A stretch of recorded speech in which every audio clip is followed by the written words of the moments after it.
ஐ தமிழ் ரசிகன்.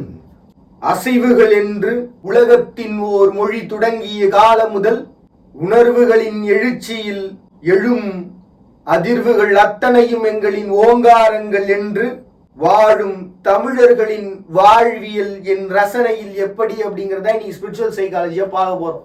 What is meaning in Tamil? This meaning in language or people's knowledge or this is thing that people இயக்கங்கள். What is mean the Tamil? முதல்ல நமக்கு சிந்தையில எழற ஒரே விஷயம், தமிழ்ன்றது லாங்குவேஜா பார்க்கவா இல்ல ஒருத்தவங்களுடைய குணநலங்களா பார்க்கவா, அப்படி இல்லைன்னா ஒருத்தவங்களுடைய அசைவுகளா பார்க்கவா. நீ எப்படி வேணா பாத்துக்கப்பா, அதுவும் விருப்பம். இப்ப என்னோட விருப்பத்துல தமிழை நான் எப்படி பார்த்தேங்கிறத ரசிக்கணும்னா ஸ்பிரிச்சுவல் சைக்காலஜியா உள்ள வந்துதான் ஆகணும், வேற வழி கிடையாது. சோ இப்ப நான் ஸ்பிரிச்சுவலா உணர்ந்த வரைக்கும் இவர்களினுடைய ஒரு ஞானம் எங்கெல்லாம் தங்கி இருக்கு, எந்த இடத்துல இருந்து தொடங்குது அப்படின்னு பார்த்தோம்னா, இன்றைக்கு வரைக்கும் எவ்வளவு பரிமாற்றங்களை சந்திச்சதுக்கு அப்புறமோ, எவ்வளவு பரிணாமத்தை சந்திச்சதுக்கு அப்புறமோ, எவ்வளவு விதமான மாற்றங்களை டெக்னாலஜின்னு சந்திச்சதுக்கு பிறகும் மக்களினுடைய ஒத்திசைவுக்கு ஏற்ப ஒரு மொழி உலகத்தில் உலவுகிறது அப்படின்னா அது தமிழ். இப்போ முழுமையா கலப்படம் இல்லாம ஒரு இடத்துல தமிழ் எங்கப்பா பேசுறாங்க அப்படின்ற கேள்விக்குள்ளேயே நான் வர விரும்பல. வாழ்வியல் எங்கெல்லாம் தங்கி இருந்தது, எப்படிலாம் இருக்குது அப்படின்றத ரசிச்சா எனக்கு போதும் தோணுச்சு. அதனால அந்த ஆதி அந்த தொடர் நான் நித்திக்கிறது ஹாப்பியா ஃபீல் பண்றேன். இப்போ சொல்லு பாப்போம், வேர்ல்டுலயே பெஸ்ட் லாங்குவேஜ் எது, வேர்ல்டுலயே ஃபர்ஸ்ட் லாங்குவேஜ் எது? why I want to know about this thing. இப்போ நான் இத சொன்னாலே உங்க மொழியை நீங்க பெருமை பத்திக்கிறதுக்காக சொல்ற ஒரு வார்த்தை. why you are saying like this? உண்மையா சொல்றோம் பண்ணாங்க, உண்மையா ஆதாரத்தை காட்டு. ஆதாரம் வேணும்னா நீங்க உலகம் முழுக்க போய் செக் பண்ணி பாரு. நான் ஏன்பா செக் பண்ணி பார்க்கணும்? இப்படின்ற பலவிதமான கேள்விகள் எழுந்த பொழுது என்னுள் எழுந்த ஓர் அதிர்வுகளின் ஓர் முடிவில் என்னுடைய ஆதி அந்தம் என்னன்றது நான் உணர்ந்ததுக்கு அப்புறம் தமிழர்களுடைய ஆதி அந்தம் என்னன்றது தேடும் போது மொழிக்கு இவ்வளவு முக்கியத்துவம் இத்தனை 100 வருடங்களா கொடுக்கப்படுது அப்படின்னா அந்த மொழியினுடைய துவக்கம் ஒரு பெரிய அமைதியின் ஆர்ப்பரிப்பில் தொடங்கியதா தானே இருக்கும். வார்த்தைகளுக்கு முக்கியத்துவம் கொடு, எழுத்துகளுக்கு முக்கியத்துவம் கொடு, ராணாவை சரியா சொல்லு, இத்த சரியா சொல்லு, இந்து சரியா சொல்லு, இல் சொல்லு, இல் சொல்லு. ஒவ்வொரு எழுத்துகளின் அசைவுகளுக்கும் ஒவ்வொரு அதிர்வுகளுக்கும் ஓர் இலக்கணங்கள் கற்பித்து எதுக்காக ஒரு தமிழ ஒரு மொழிக்கு இவ்வளவு முக்கியத்துவத்தை இன்னைக்கு வரைக்கும் இலக்கணம்னு கொண்டு இந்த காலத்தினுடைய பொறித்தல்லையும் பிறழ்தலையும் பரிணாமத்திலையும் மாறி நின்று தாங்கி நிக்கணும். ஒரு மொழிக்காக எதுக்காக இவ்வளவு பெரிய போர்கள் நடக்கணும்? அப்ப அந்த மொழியினுடைய துவக்கம் எப்படி துவங்குச்சோ அந்த ஒரு துவக்கத்தினுடைய தன்மையில தான் இன்னைக்கு வரைக்கும் இருக்குன்னு அர்த்தமா இல்லையா? ஆரம்பிக்கும் போது ஒரு மொழி எதற்காக தொடங்கப்படுதோ, ஒரு உருவாக்கம், இப்படி ஷார்ட்டா சொல்லுங்க, இப்படி ஷார்ட்டா வச்சுப்போம். ஒரு உருவாக்கம்ன்றது ஒண்ணு தொடங்குது இந்த உலகத்துல. எதுக்காக அந்த உருவாக்கம் உருவாகும் நினைக்கிறீங்க? ஒரு நீடுன்னு ஒண்ணு இருக்கு, அந்த தேவைன்னு ஒண்ணு தீக்கணும்ன்றதுக்காக மட்டும்தானே உருவாக்கம்ன்றது ஒண்ணு உருவாகும். அப்ப தமிழ்ன்ற ஒரு மொழி எந்த தேவையை தீர்ப்பதற்காக உருவாக்கப்பட்டது? இப்ப தமிழர்களினுடைய ஒரு வாழ்வியல்ல அதிசிறந்த ஒரு இடம் அப்படின்னு பார்த்தோம்னா ஆசிவகம்ங்கிற ஒரு இடம். உலகத்தினுடைய காலநிலைகளை தன் ஞானம் கொண்டு சிந்தித்து உலகத்தில் தட்பவெப்ப மாறுதல்களை தங்கள் ஞானம் என்று அதிர்ந்து அண்டம் பேரண்டம் முப்பால் பெருவெளி கொண்ட காலத்தின் தன்மை கொண்டு ஆதி அந்தத்தை உணர்ந்து தாம் இருக்கிற புவியின் காலநிலையை சீர்படுத்த ஞானம் கொண்டு எழுந்த உலகத்தின் மேதைகள் ஆசிவகத்தை சார்ந்தவர்கள். அப்படின்னா ஆசிவகத்துல பண்ணுவாங்கன்னு நினைக்கிறீங்க? அந்த மதத்தினுடைய பேசிக் கான்செப்டே காலநிலை தான். எங்க எப்ப மழை பெய்யணும், எப்ப இடி இடிக்கணும், எப்ப மின்னலணும், எப்ப தட்பவெப்பம் சரியா சீரா அமையணும், இந்த மாதிரியான ஒரு சிந்தனையை கொண்டு வாழ்ந்தவங்க. இது ஸ்பிரிச்சுவலா சொன்னா மட்டும்தான் புரியும். அது எப்படிப்பா பாசிபிள்? எப்படி ஒரு இடத்துல மழை பெய்யும்? ஆல்ரெடி நான் போட்ட ஒரு வீடியோல மக்கள் ஒன்னா சேர்ந்து ஒரு ஏக்கம் கொள்கிற பட்சத்தில், ஒரு பிள்ளையின் விசும்பில் பிரபஞ்சத்தின் அதிர்வு கொள்ளும் என்கிற பட்சத்தில் ஓர் ஞானம் நின்று உலகை காக்க, ஓர் இடத்தை காக்க பெய்யினா மழை பெய்யணும். இது பாசிபிள். சிரிப்பு தாங்க வருது. Why you are saying like this? Because when people in Davam, then they told மழை பெய், then மழை is running in that நிலம். How it's possible?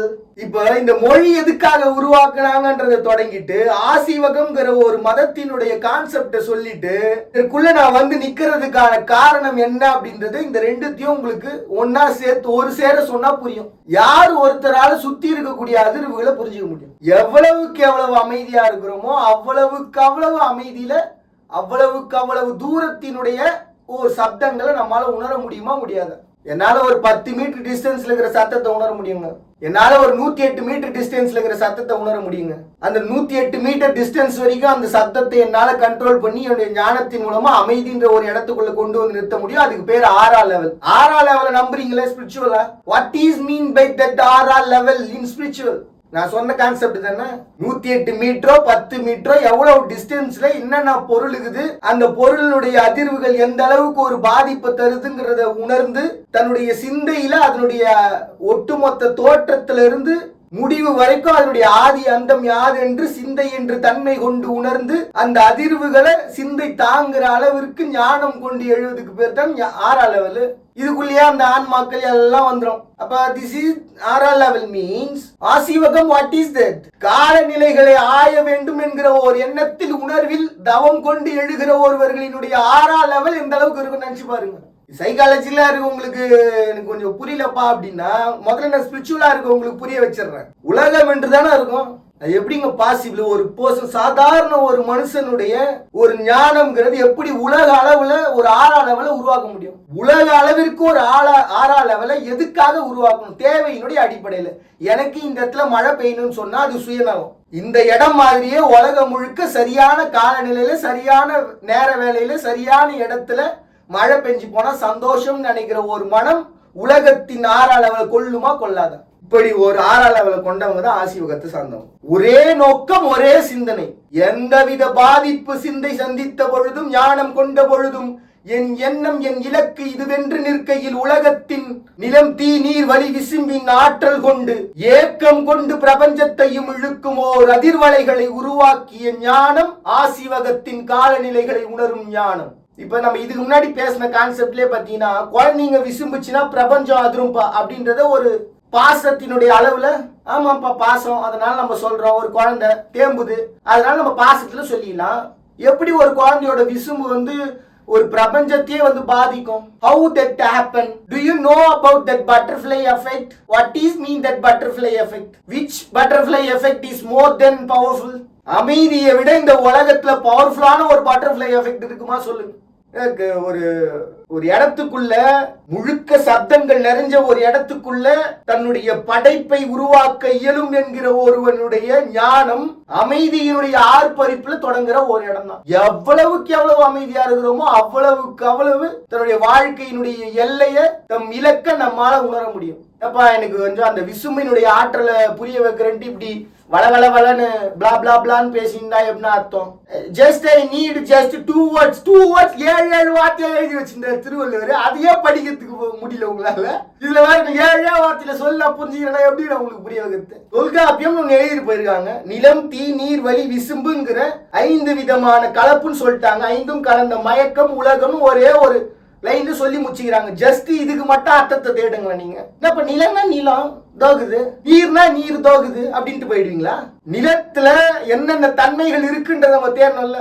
ஒரு இடத்துல ஒருத்தவங்க உட்காந்து ஒரு வார்த்தையை எழுதுறாங்கன்னா சும்மா வந்து ஒரு பேச்சுக்கு எழுதிட்டு போல.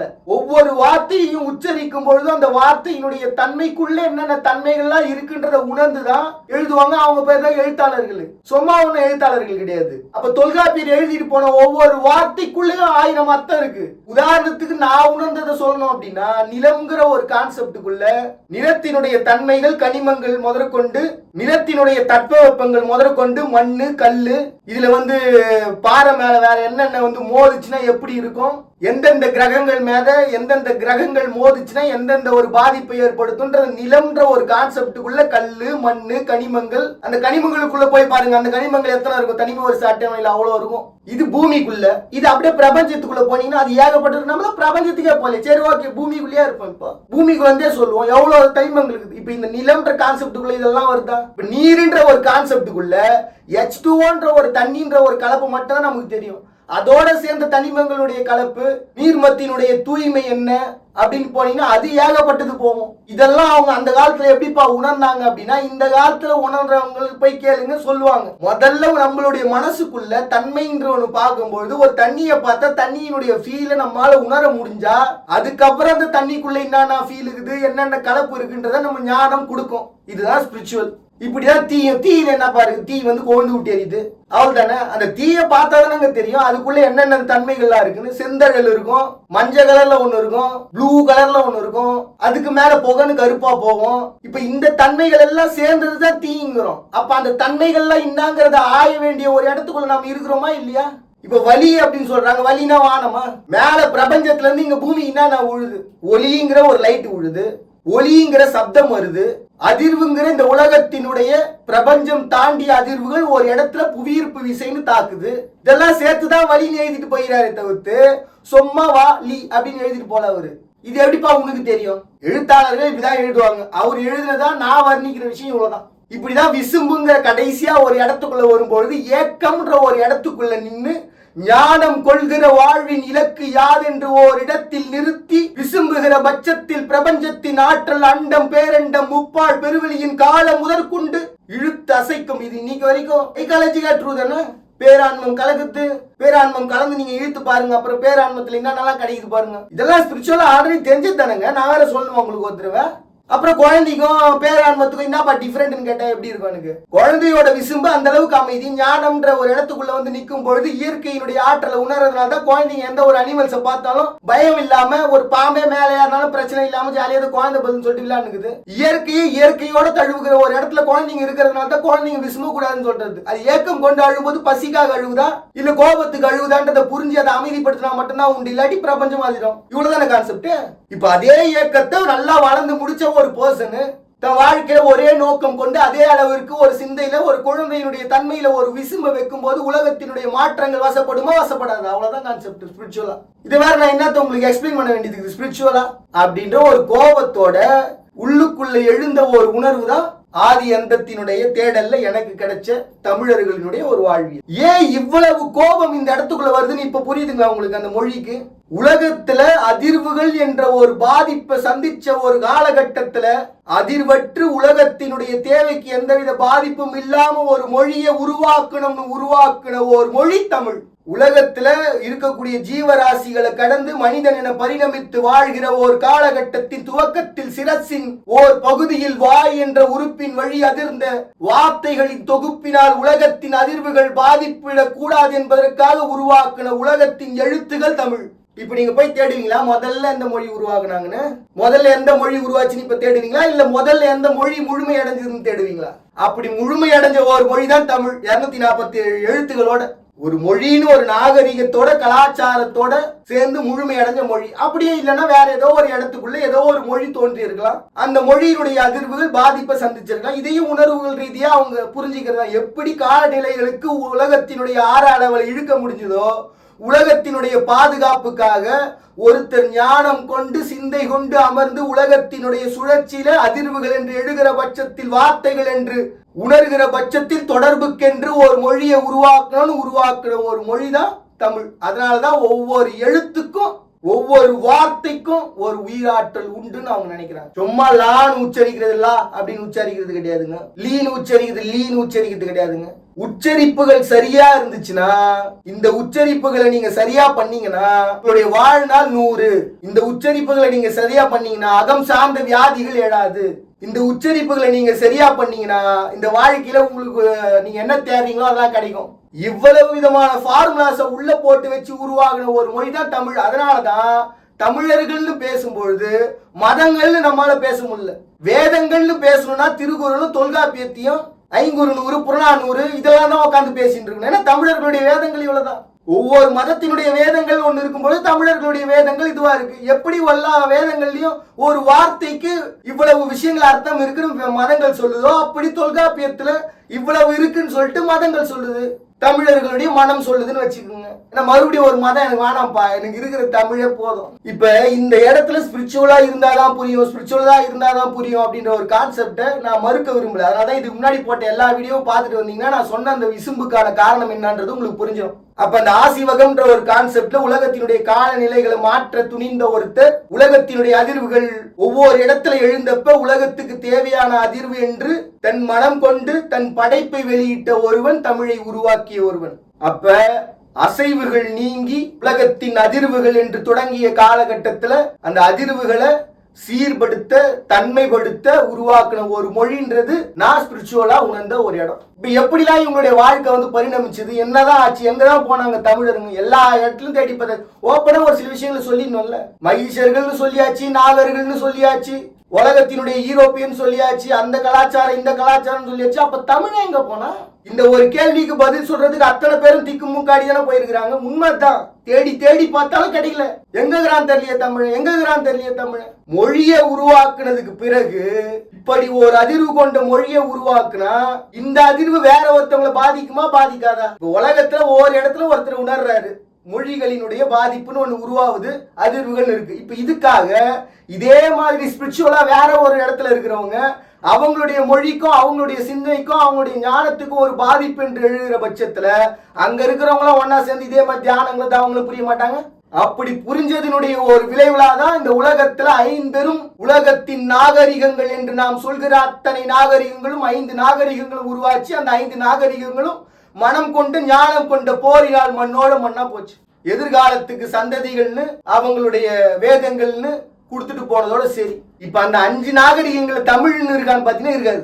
ஏன்னா இங்க ஒருத்தன் கொண்ட அந்த ஒரு அசைவினுடைய அதிர்வுகள் இருக்கு பாருங்க, அது மொழின்னு உருவாக்கிட்டான். ஆனா அந்த மொழியை வச்சு அவன் சண்டை போடல, யாரையும் தாக்கணும்னு நினைக்கல. நான் ஒரு படைப்பை கொடுத்திருக்கேன், அந்த படைப்பு ஒரு என்னுடைய வாழ்க்கைக்கும் எக்காலத்துக்குமான ஒரு படைப்பா நான் ஒரு மொழியை கொடுத்திருக்கேன், அவ்வளவுதான். அந்த ஞானத்தோட அவன் நிறுத்தினதுக்கு அப்புறம் உலகத்தினுடைய பல மூலைகள்ல இருந்து எதிரிகள் என தாக்க வருகிறவங்களுடைய சிந்தைகள் குழம்பி தான் வருகிற பாதையிலேயே தன்னுடைய அழிவை தேடிட்டாங்கன்றதுதான் உண்மை. அது எப்படி இது நான் இப்ப ஸ்பிரிச்சுவலா சொல்றேன். சோ அதனால நீங்க ஸ்பிரிச்சுவலா இருக்கும்போது இந்த கதையா விட நினைச்சுக்கோங்க. தாத்தா காலநிலையை தேடினான்னு வச்சுக்கோங்க, பேர புள்ள தமிழை உருவாக்கணும்னு நினைச்சுக்கோங்க.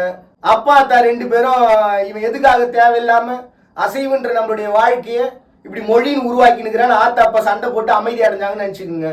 அவங்களுக்கு நீங்க என்ன பேர் வேணா வச்சுக்கோங்க, அதை பத்தி எனக்கு கவலை கிடையாது. ஏன்னா அப்ப வாழ்ந்த மக்களுக்கு பேர் கிடையாது. பேர் இல்லாத ஒருத்தர் ஒரு மொழியை உருவாக்குறாரு. அந்த மொழி எதுக்காகனா உலகத்துல இருக்கக்கூடிய அதிர்வுகளால அவங்களுடைய ஞானத்திற்கு உருவாக்கிய மொழிகளால எனக்கு பாதிப்புன்னு அவர் ஒரு மொழியை உருவாக்குறாரு. அப்படி உருவாக்குன மொழியை பின்தொடர்ந்தவங்களுடைய எண்ணிக்கை அதிகம். அது எப்படி மொழியினுடைய அதிர்வுகளால ஒரு பெரிய பாதிப்புனா அது ரொம்ப சிம்பிளுங்க. இது ரொம்ப பெருசா யோசிக்க வேண்டிய அவசியமே இல்லை. ஒவ்வொரு மொழியும் பேசும்பொழுதும் ஒவ்வொரு விதமான அதிர்வுகள் வரும், ஒவ்வொரு விதமான உடல்நிலை உபாதைகள்ன்றது இருக்கும். இதனாலதான் கலப்பில்லாம பேசுன்னு சொல்லிட்டு தமிழர்கள் சொல்றதுக்கான காரணமே. This is the reason. That's it. Every language is told like this. Why? Every languages have some knowledge in that எழுத்துக்கள், in that writtens.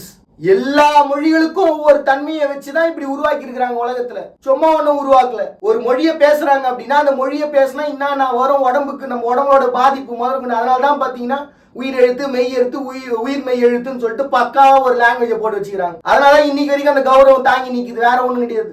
நாம என்னடானா ஆதித்தமிழ்னான்னு தேர்ந்துக்கிறோம். இதெல்லாம் பாதுகாக்க முயன்ற ஒரு இடம் தான் யாழ்ப்பாணம். இந்த ஒட்டு மொத்தமா பாதுகாக்க முயன்ற ஒரு இடம் தான் யாழ்ப்பாணம். அப்ப என்ன ஆகும்? ஆட்டோமேட்டிக்கா உலகத்துல இருக்கிற எங்கெங்கெல்லாம் எங்க மொழி சிறந்ததுன்றவங்களுடைய ஞானம் பாதிப்பை கொடுக்குமா கொடுக்காதா? அந்த உணர்வுகளினுடைய எழுச்சியில தான் யாழ்ப்பாணம்ன்ற ஒரு இடம் மக்களால ஒரு பாதிப்பை இன்னைக்கு வரைக்கும் சிந்தையில ஞானத்துல வச்சுட்டு போகிற அளவுக்கு பாதிப்பு கொடுத்துட்டு போன ஒரு இடம். ஒரு இடத்துல ஒரு ஞானம் எழுது அப்படின்னா உலகத்தினுடைய ஞானங்கள் சிதைக்கும். இது உண்மை. ஸ்பிரிச்சுவலா அவங்க போரிடுவாங்க. உன் ஞானம் பெருசுனா நீ முடிஞ்சா உன் ஞானத்தை நீ காத்துக்க.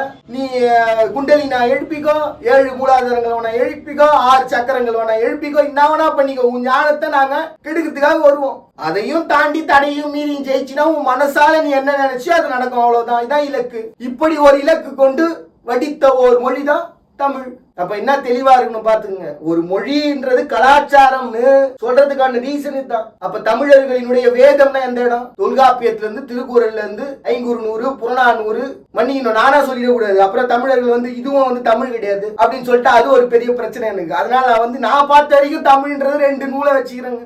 ஒன்னு தொல்காப்பியன், ஒன்னு திருக்குறள். திருக்குறள் கூட என்னுடைய ரசனையில மானுட குணங்களை இவ்வளவுதான் வடித்த ஒரு இடம் திருக்குறள். உலகத்துல எந்த மனுஷன் இருந்தாலும் சரி அவனுடைய குணம் இவ்வளவுதான் வடிச்சாரு திருவள்ளுவர். என்ன தப்பு பண்ணிட்டாரு? எழுதுறவரு அப்படி கொஞ்சம் அனிமல்ஸுக்கும் சேர்த்து எழுதி வச்சுட்டு போயிருந்தாருன்னா இந்த பிரச்சனையே இருந்திருக்காது. கரெக்ட் தானே? எழுதுனவரு அனிமல்ஸுக்கும் சேர்த்து எழுதி வச்சுட்டு போயிருந்தாருன்னா விலங்கினங்களினுடைய ஞானத்தால எழக்கூடிய பாதிப்பை நம்ம சந்திச்சிருக்கலாம். இல்ல விலங்கினங்களும் ஒரு ஞானம் கொண்டு வாழ்ந்திருக்கும். என்னப்பா இந்த இடம் கொஞ்சம் ஒரு மாதிரி இருக்குது, இது எப்படி ஸ்பிரிச்சுவல், இதெல்லாம் உங்களுக்கு புரியுது? ஸ்பிரிச்சுவல்னா அவர்தான். இப்போ ஒட்டுமொத்த திருக்குறளையும் தள்ள தூக்கி போட்டோம் படிச்சோம் அப்படின்னா நமக்கு உணர்ந்து தெரிஞ்சுக்கிற விஷயம் இவ்வளவுதான். குணங்கள், அறத்துப்பால், பொருட்பால், காமத்துப்பால், இதுக்கு டெஃபினேஷன் சொல்லிக்கிறாங்க. அதனால புரியுதா? உணர்ந்து சொன்னா மட்டும்தாங்க அதோட அர்த்தம் என்னன்றது தெரியும். இப்ப திருக்குறள்ல மானுட குணங்களை அவர் வகுத்துட்டாரு.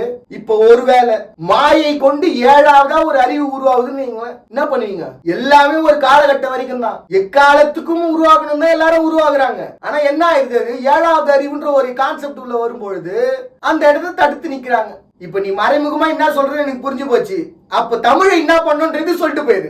எங்க தமிழர்களுடைய வாழ்க்கை இதெல்லாம் சொன்னா இப்ப அவங்களுடைய வாழ்க்கையில மொழியை உருவாக்குறது மட்டும் அவங்களுடைய வாழ்க்கையில இருந்துச்சு நினைக்கிறீங்களா? இதுக்கு அடுத்து அவங்களுடைய ஆய்வு தான் மானுடத்தினுடைய குணங்கள் என்று திருக்குறள். அகம் சார்ந்த ஆதி அந்தத்தினுடைய சக்தி யார் என்று உணர்த்துகிற ஒரு இடத்தில் தொல்காப்பியம். அதுக்கப்புறம் வரவன் என்ன பண்ணிருக்கணும்?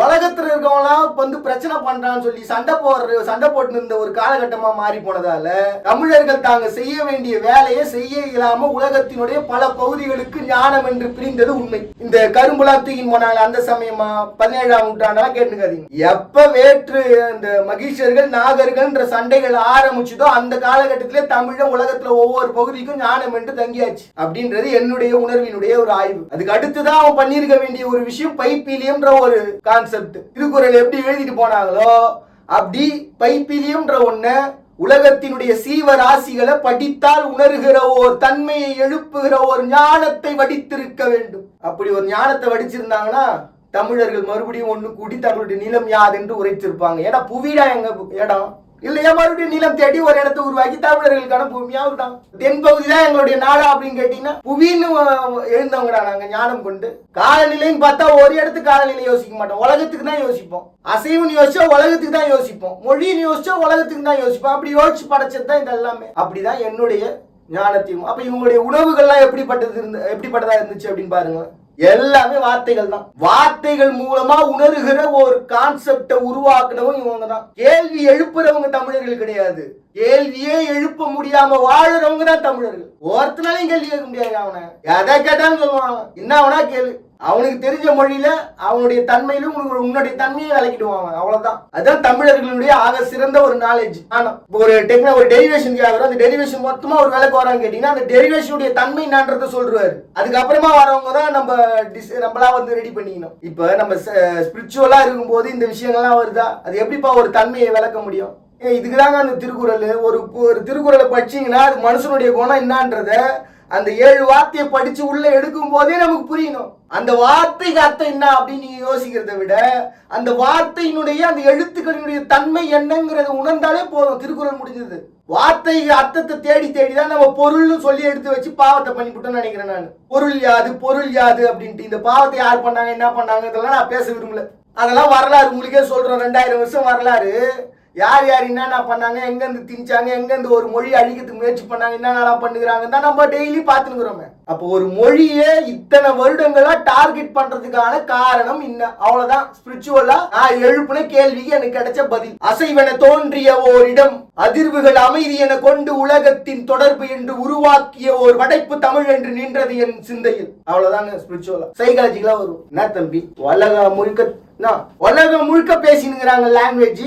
எல்லா லாங்குவேஜும் புரியாம பேசுங்கிறாங்க. பேபி, குழந்தை எல்லாமே அப்ப உணர்ந்து தானே சொல்றாங்க. அப்படின்னா தமிழுக்கு மட்டும் இந்த ஒரு அவங்க உருவாக்குன போது அந்த தன்மைகளோட அவங்க உருவாக்கிட்டாங்க. இதுக்காக நம்ம போய் சண்டையா போட முடியும்? உலகத்துல இருக்கக்கூடிய அத்தனை நாகரிகங்களும் எவ்வளவு மதிப்பு கொண்டு போரிட்டு இருக்காங்க பாருங்க. இதுக்கு முன்னாடி வாழ்ந்தவங்க போரிட்டதுக்கான எந்த தடையுமும் இல்லைன்னு சொல்லி நம்ம பேசிக்கிறோம். கொடுமணல் நாகரிகம் முதற்கொண்டு எகிப்துல தன்னுடைய ஆயுதங்களை பரிமாற்றம் செய்த அதியமானினுடைய வாழ்வியல் முதற்கொண்டு போரிட்டதற்கான தடயம் இல்லையே.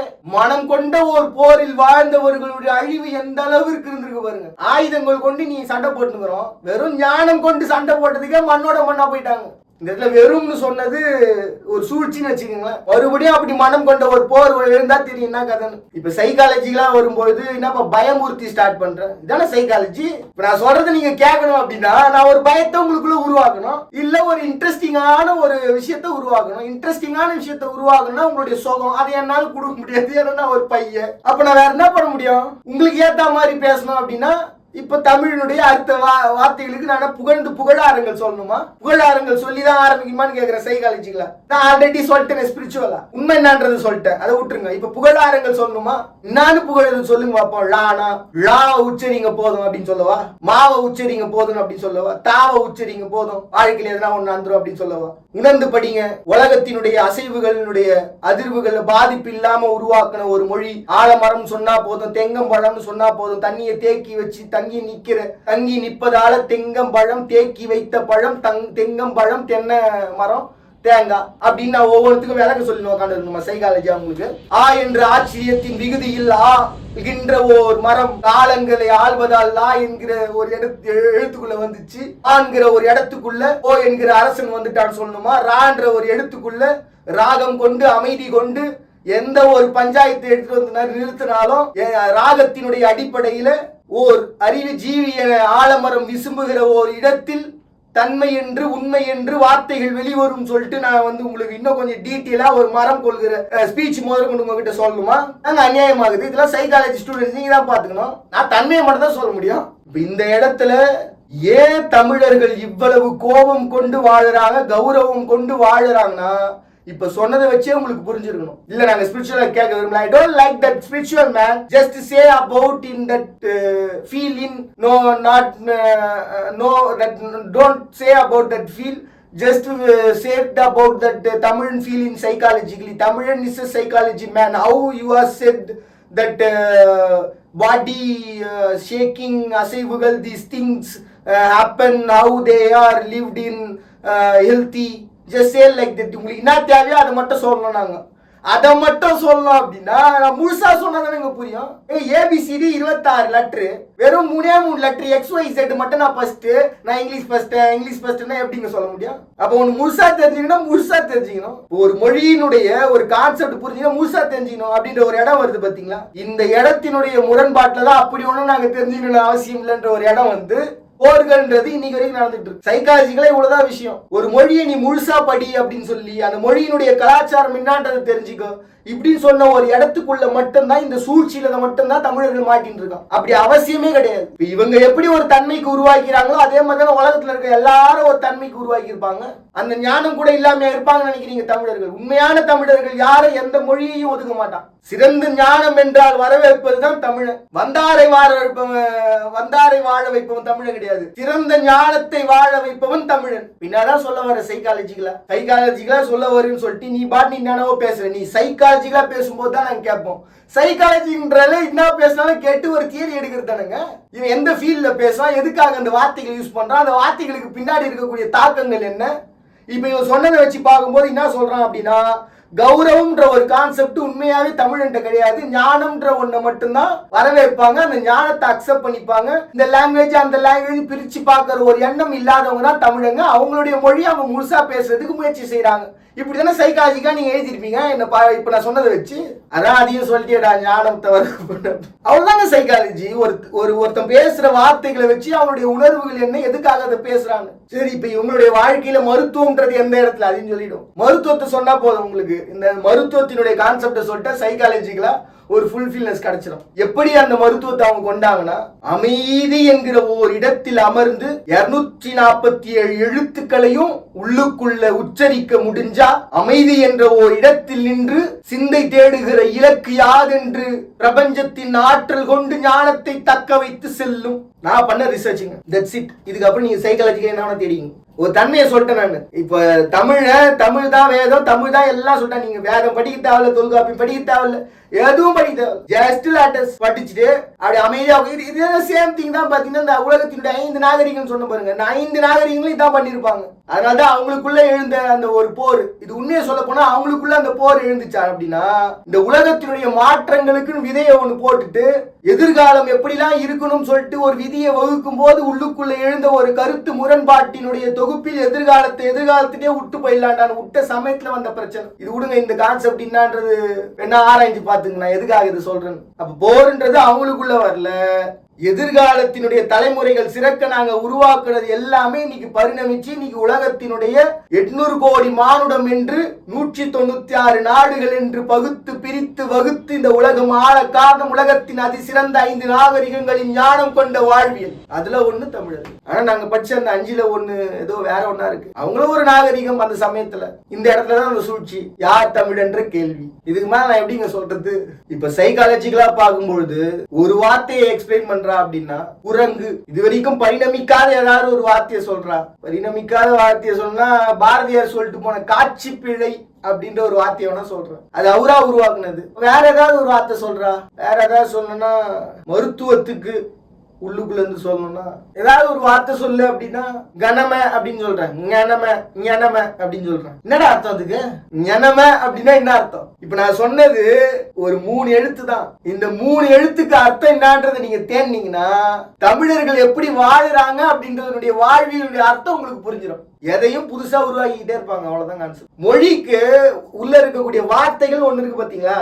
இந்த வார்த்தைகள் எல்லா மொழிகளும் உருவாக்கத்தினுடைய தொடக்கம் இதுதான். இவ்வளவுதான் தமிழ் எழுத்துங்க, இவ்வளவுதான் தமிழினுடைய கான்செப்ட். நம்ம ஒரு மொழியை சுருக்க முடியாது. தமிழால எந்த ஒரு நிலைக்கும் எந்த ஒரு இடத்துக்கு ஏற்ப ஒரு மொழியினுடைய அசைவுக்கு ஏற்ப தன்னுடைய ஞானத்திற்கு ஏற்ப அந்த மொழிங்கிறது எல்லா வார்த்தைகளுக்கும் உட்பட்ட ஒன்னா இருக்கும். எல்லா வாயினுடைய அசைவுகளுக்கும் உட்பட்ட ஒன்னா இருக்கும். இப்ப ஞனம அப்படின்னு ஒண்ணு சொன்னா எதுக்காக சொன்னா? மேல சொல்லும் போது சும்மா தான் சொன்னேன். ஆனா இப்ப நான் ஸ்பிரிச்சுவலா பாத்தீங்க அப்படின்னா, இல்லாட்டி ஸ்பிரிச்சுவலா விட்டுங்க வேணாம், சைக்காலஜிக்கலா பாத்தீங்கன்னா, ஐயோ ஒரு வீடியோ முன்னாடி ஞனம அப்படின்னு சொல்லிட்டோமே, ஞனம அப்படின்னா என்ன அர்த்தத்தை சொல்றது? இப்ப அதுக்குன்னு ஒரு அர்த்தத்தை சொல்லணும். உச்சரிச்சா என்ன வருது?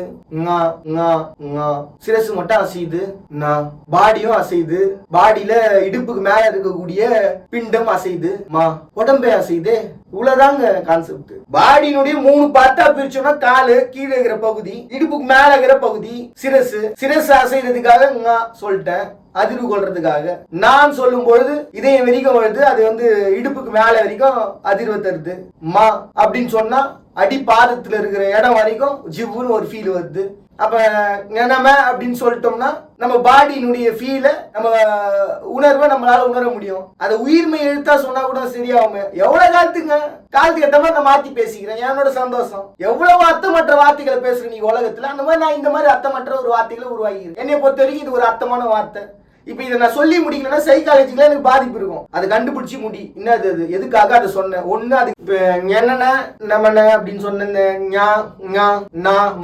ஒரு அர்த்தம் இல்லாம ஒரு எழுத்தை சொல்லிட்டேன். அந்த எழுத்துக்கான கான்செப்ட சொல்றா அப்படின்னு சொல்லும் போது நீயா சிரசு பாடி காலு அப்படின்னு யூ இஷ்டத்துக்கு you telling why you telling just you simplification thing is in there handle it how can I take this அப்படின்னா அதிர்வுகள் கொண்டு உருவாக்குன அதிர்வுகளினுடைய தன்மையை அடக்கிற ஒரு இடத்துக்குள்ள மொழின்னு சொல்லிட்டேன். மறுபடியும் நீங்க மா மட்டும் சொல்லிருக்கிறான், அது ஒரு அர்த்தத்துல சொல்லிக்கிறானா அப்படின்னு கேட்டா என்ன அர்த்தம்? அதிர்வுகளை அமைதிப்படுத்த உருவாக்குன ஒரு மொழின்னு சொன்னல. இப்ப சைக்காலஜிக்கலா நீங்க என்ன யோசிச்சிருக்கணும்? இப்படிதானே இருக்கக்கூடிய எல்லா பேரையும் அவங்க உருவாக்கி வச்சிருக்காங்க. தெங்கம்பழம்னு ஒரு கான்செப்ட் இருக்குதுங்க. தெங்கம்பழம்னா என்னது? தங்கம் அப்ப தங்கம்பா தங்க வைக்கிற ஒரு மொழி, தன்மை கொண்டு தங்க வைக்கிற ஒரு மொழி. அதாவது ஒரு தன்மைய ஒரு பழமா தங்க வச்சு கொடுக்கிற ஒண்ணு. என்ன தங்க வச்சு கொடுக்குது? தேங்காய் தண்ணியே தங்க வச்சு கொடுக்குது. அவ்வளவுதான். இப்படி ஒவ்வொரு வார்த்தைக்கும் ஒவ்வொரு எழுத்துக்கும் ஒவ்வொரு அதிர்வு உருவாக்கி இருக்கிறாங்க. அதுல எந்த பாதிப்பும் இல்லாம பிரபஞ்சத்தினுடைய அதிர்வுகள் முதல்ல கொண்டு பாதிப்பு தரக்கூடாதுன்றதுக்காக அவங்க எண்ணத்துக்குள்ள எழுந்த சிந்தையினுடைய ஆற்றலில் வெளிப்பாட்டுல ஞானம் என்று உருவான ஒரு இடத்துக்குள்ள நிக்கிறாங்க. இப்படி உருவாக்குன ஒரு மொழியை காலத்திற்கு ஏற்ப பாதுகாக்கணும்னு வந்த ஒரு இடம் தான் யாழ்ப்பாணம்ன்ற ஒரு இடம். இவ்வளவு சிறப்பான உடல் சார்ந்த வியாதிகள் இல்லாம உடல் சுவாசம் கொடுக்கும் அளவிற்கு ஒரு வாழ்வியலை உருவாக்கி தர அளவுக்கு தான் ஒரு மொழி உருவாக்கப்பட்டுச்சு. அப்ப உங்களுக்கு புரியுதுங்களா ஏன் ஒரு மொழியினுடைய ஆளுமையை அழிக்கிறதுக்காக உலகம் முழுக்க ஒரு target வைக்கிறாங்கன்னு? This is the reason to evaluation things affected in some காலகட்டம். ஏன் ஒரு இடத்துல ஒரு பெரிய பாதிப்பு உருவாகுதுன்னா இந்த மாதிரியான ஒரு சிந்தனைகளினுடைய ஒரு ஞானத்தினுடைய வெளிப்பாட்டினால் தான். ஏற்கனவே ஒன்று சொன்னார், மறுபடியும் நினைவு கூறணும். நீங்க காலநிலைக்காக உலகத்தை ஞானம் கொண்டவங்க, ஆசிவகத்தை சார்ந்தவங்க. உலகத்தினுடைய அதிர்வுகள் அசைவுகள் அதிர்வுகளா மாறி உலகத்தினுடைய மொழிகள் தோன்றிய காலகட்டத்தில் சிறந்த ஒரு மொழியை உருவாக்கப்பட்ட ஒரு இடம் தமிழ். அதனாலதான் இத்தனை வருஷமா அவங்க ஆளுமையை கொண்டிருக்கிறாங்க மொழின்ற ஒரு இடத்துக்குள்ள. சத்தன இப்ப இதனுடைய அடுத்த கட்டமா எந்த இடத்துல வந்து நிக்கிறாங்க அவங்க?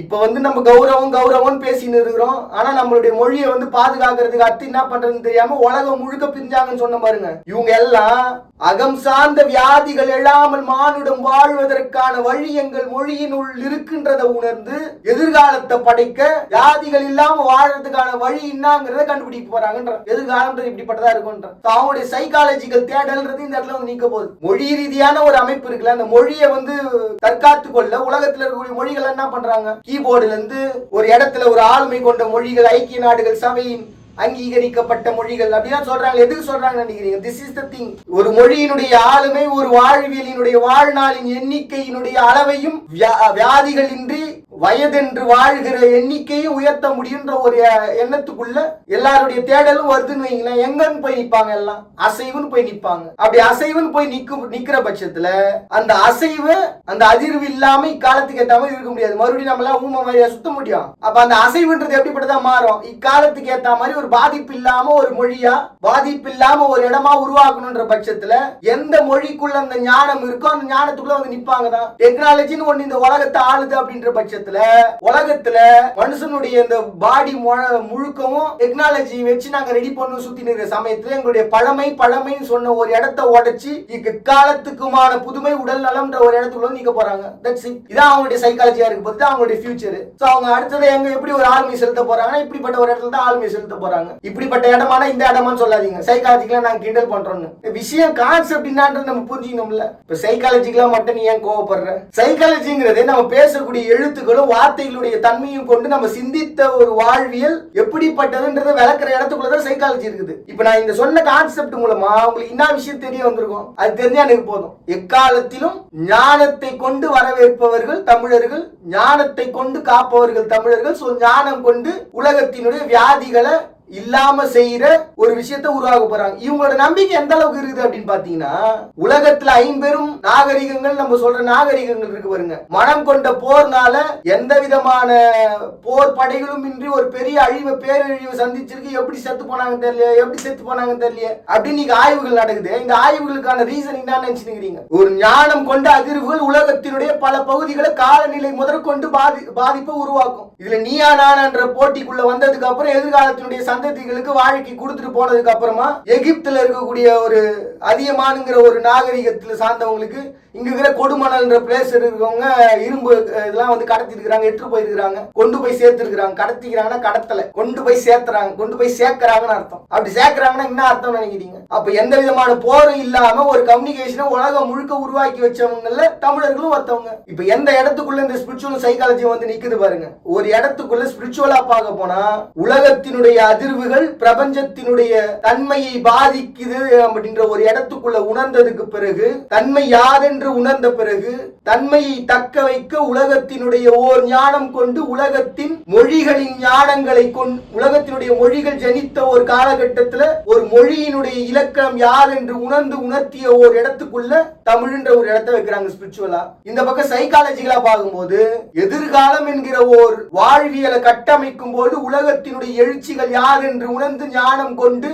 எக்காலத்திற்கும் ஏற்ப புதுமை யார் என்று உணர்த்தி படைக்கிற ஓர் இடத்தில் தமிழர்களுடைய எழுத்துக்கள் வந்து நீக்க போகுது. இப்ப ஃபியூச்சர்ல ஸ்பிரிச்சுவல் சைக்காலஜி அவங்க எப்படிப்பட்டவங்களா இருக்க போறாங்க? ஆல்ரெடி சொன்ன கான்செப்ட் அகம் சார்ந்த வியாதிகள் எல்லாம் வாழறது என்ன வழி அப்படின்னு சொல்லிட்டு காலநிலை ஒரு பக்கம், இன்னொரு பக்கம் அவங்களுடைய பேச்சுகளுடைய அதிர்வு, இது எப்படி பாதிப்பு இல்லாம உச்சரிக்கிறது அப்படின்ட்டு. அதிர்வு அப்படின்னா நம்ம பேசுற அந்த வைப்ரேஷன் நினைக்கிறீங்களா? சிந்தையினுடைய அதிர்வு, ஞானத்தினுடைய அதிர்வு. எந்தவித பாதிப்பும் இல்லாம பேசுறோம் அப்படின்னா கேட்கிறவங்க மாதிரி கொண்டு பாதிப்பு இல்லாம இருக்கணும்னா அதுக்கு கான்செப்ட் தான் அப்படின்னு சொல்லி உருவாக்க போறாங்க. அதையும் தாண்டி அவங்களுடைய எக்காலத்துக்குமான வாழ்வியல்ன்றது ஓர் ராஜ்யம் என்று உலகம் முழுவதும் பிரிந்தவர்கள் ஓரிடம் என்று கூடி தங்கள் நிலம் என்று உரைக்கும் ஓர் இடத்தில் ராஜ்யம் உருவாகும். இப்போ மருத்துவத்துக்கு அவசியம் இல்லாம போச்சுங்களா? அவங்களுக்கு மருத்துவம்ன்ற ஒரு கான்செப்ட் அவசியம் இல்லை அப்படின்ற ஒரு இடத்துக்குள்ள வாழ்ந்துக்கிறாங்க. இதனால பைப்பீலியம்ன்ற ஒரு கான்செப்ட் மூலமா ஒவ்வொரு தவளையில இருந்து உலகத்துல இருக்கிற ஜீவராசி முதல் கொண்டு எல்லாத்துக்கும் படிச்ச உடனே தன்மை யாது என்று உணர்கிற ஓர் இடத்தில் உணர்த்தி செல்கிற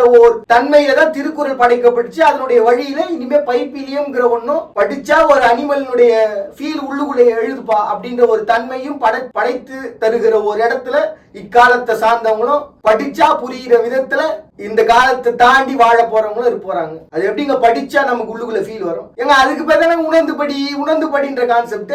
நம்ம ஒரு பொருளை இப்ப தேங்காய் அப்படின்னு அதை பார்த்து இது தேங்காய் அப்படின்னு சொன்னாதான் நமக்கு மனசுக்குள்ள தங்குது அப்படின்றோம்ல. ஒரு பொருளை காட்டுறோம், பொருளை காட்டி தான் அது பேரை சொல்ல வேண்டியது இருக்குது. ஆனா தமிழினுடைய ஒரு இடத்தினுடைய சிறப்பு எப்படிப்பட்டதாகுதுன்னா தேங்காய் அப்படின்ற ஒரு ஃபீல்னா உள்ளுக்குள்ள தேங்காயோட ஃபீல் வரும். அந்த ஃபீல் வந்ததுக்கு அப்புறம் அது ஏன் இப்படி இருக்கு, ஏதோ ஒரு விதத்துல இருக்குது, உள்ளுக்குள்ள இப்படி இருக்கு அப்படின்னு உணர்ந்ததுக்கு அப்புறம் அன்னைக்கு உணர்ந்த ஒரு பழம் தான் இந்த பழமா அப்படின்னு நம்மள யோசிக்க வைக்கிற, சிந்திக்க வைக்கிற ஒரு இடத்துக்குள்ள தமிழினுடைய தன்மை இருக்கிறதுனால தான் இக்காலத்திலயும் எல்லா இடத்துலயும் இருக்குது. இது கொஞ்சம் ஓவரா ஜாலர் அடிக்கிற மாதிரி, ஜாலர் தான் அடிச்சுன்னு வச்சுங்க.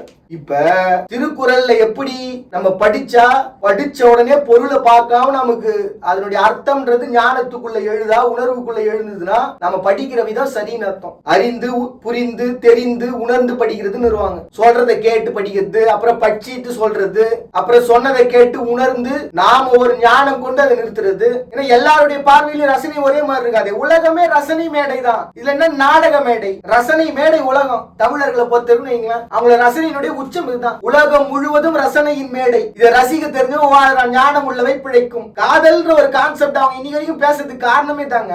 எவ்வளவுக்கு எவ்வளவு நேசிக்கிறியோ, எவ்வளவுக்கு எவ்வளவு காதலிக்கிறியோ அவ்வளவுக்கு அவ்வளவு உன்னுடைய வாழ்வினுடைய சந்தோஷம் மகிழ்ச்சின்றது உன்னுடைய அகம் சார்ந்து ஞானம் சார்ந்து கொடுத்துட்டு போயிட்டே இருப்போம். அவ்வளவுதான் கான்செப்ட். இந்த ரசனையினால் தான் பாத்தீங்கன்னா எழுத்தாளர்கள்ன்றவங்க இவ்வளவு பேர் இருக்கிறாங்க. ஏன் எழுத்துக்களுக்கு முக்கியத்துவம் கொடுக்கணும்ன்றாங்க? எழுத்தாளர்கள்ன்றவங்க ஒரு வார்த்தை எழுதுறாங்கன்னா அந்த வார்த்தைக்கான அர்த்தம் எந்தெந்த டிகிரியில இருக்கும், எந்தெந்த கோணத்துல இருக்குன்ற மாதிரி கொண்டு கணிதவியல் வரைக்கும் யோசிச்சுதான் சொல்லுவாங்க. அதனாலதான் தமிழர்கள்ன்றவன் கேள்வி கேட்க தெரிஞ்சவங்க கிடையாது, கேள்விகளா பதில் சொல்ற. எந்த கேள்வி கேட்டாலும் பதில் சொல்லுவாங்க. கேள்வி எழுப்ப முடியாத ஒரு வாழ்க்கையை வாழறவங்க. இவங்களுடைய வாழ்க்கைன்றது அப்படிப்பட்டதான் இருக்கும். அப்படிப்பட்ட ஒரு வாழ்வில் எதிர்பார்த்து வாழறதுனால தான் அங்கங்க இதனால் ஒரு பெரிய ஒரு மாற்றங்களை விளைவிக்கணும்ன்ற இடம் வரும்போது தான் கேள்விகள் எழுது.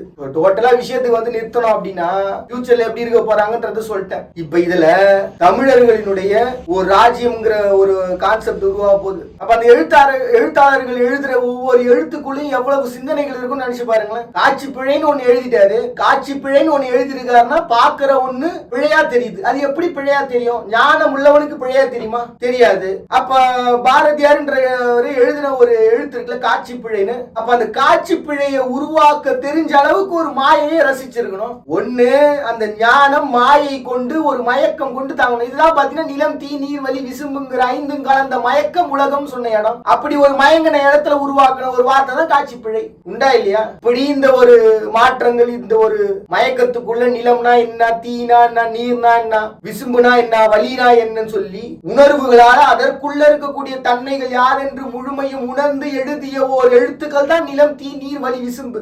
வெறும் வார்த்தைகளோ இந்த உலகத்தினுடைய 5 பார்ட்டிகல்ஸ் அல்ல, அந்த 5 பார்ட்டிகல்ஸ்க்குள்ள இருக்கக்கூடிய பார்ட்டிகல்ஸ், தட் இஸ் திங். அதனாலதான் எழுத்தாளர்களுக்கு அவ்வளவு முக்கியத்துவம் தர வேண்டிய அவசியத்துக்குள்ள தமிழர்கள் இருக்கிறாங்க. இப்ப மருத்துவம் முடிஞ்சிருச்சு, அவங்களுடைய வாழ்வியலினுடைய அடிப்படையான விஷயங்களா முடிஞ்சு. அப்ப எங்கேயா போனா தமிழ்ன்ற ஒரு கேள்வி ஒண்ணு வந்தது, அதுக்கான அர்த்தமும் முடிஞ்சிருச்சு. உலகம் முழுக்க இருக்கிறாங்க, இதுக்குன்னு ஒரு ராஜ்யத்தை உருவாக்குவாங்க, தமிழர்கள் மாறுவாங்க. இப்ப அவங்க என்னதான்ப்பா சாப்பிட்டாங்க, எப்படி சாப்பிட்டாங்க? ருசி கொண்டு ஆய்வுன்னு ஒரு இடத்துக்குள்ள நின்னாங்க. ஆய்வு கொண்டு ருசி கொண்டாங்க. மாட்டாங்க, எதையும் திப்பாங்க, தின்னுட்டு ஆய்வு மேற்கொள்வாங்க. சாப்பிட்டது இந்த டேஸ்ட், இந்த டேஸ்டுக்கு மேல இதுக்கு மேல ஒரு டேஸ்ட், இந்த டேஸ்ட்ல இந்த ஒரு காரம், இந்த உப்பு புளி மிளகான்னு சொல்லி நம்ம சொல்லுகிற அந்த 6 விதமான சுவைகளுக்குள்ள 6 into 6 into 6 into 6 6 into 6 into 6 into 6ன்னு சொல்லிட்டு அதுல ஒரு 6க்கு மேல ஒரு 6 போட்டு ஒரு கணிதத்து வழியில இத்தனை வெரைட்டியில சுவைகள் இருக்கு, அத்தனை வகைகளை நான் என்னால அந்த சுவைகளை சொல்ல முடியும்னு சொல்லி இப்ப நான் சொன்ன பாத்தீங்கன்னா நாம அப்படின்னு ஒண்ணு சொல்லிட்டு அதுக்கு ஒரு விளக்கம் சொன்ன பாருங்க. அப்படி உலகத்துல ருசியை கொண்டு அந்த ருசியை ரசிச்சு சொன்ன ஒரு ஆய்வுல தமிழர்கள் வாழ்ந்தாங்க. ஏன்னா அவங்களுக்கு தான் அந்த வியாதிகள்ன்ற ஒரு கான்செப்ட் இல்லாம இருந்தது. அதுக்கப்புறம் கொண்ட சூழ்ச்சிகளினுடைய அடிப்படையில உலகத்தினுடைய ஆளுமைகளினுடைய 2000 வருட தாக்குதல்ல தப்பி பழச்சு உலகத்துல ஏதோ ஒரு மூலையில இன்னைக்கும் வியாதிகள் இல்லாம வாழ்ந்து மடியிற கூட்டம் இருந்துகிட்டு தான் இருக்கு. இவ்வளவுதாங்க விஷயம். இப்ப நான் கடைசியா சொன்னது ருசி கொண்டு அவங்க தேடல் சொல்லிட்டலாம். அப்ப அவங்களுடைய ஆய்வுன்றது எப்படிப்பட்டது? ஒட்டுமொத்த தமிழர்களினுடைய வாழ்வியல்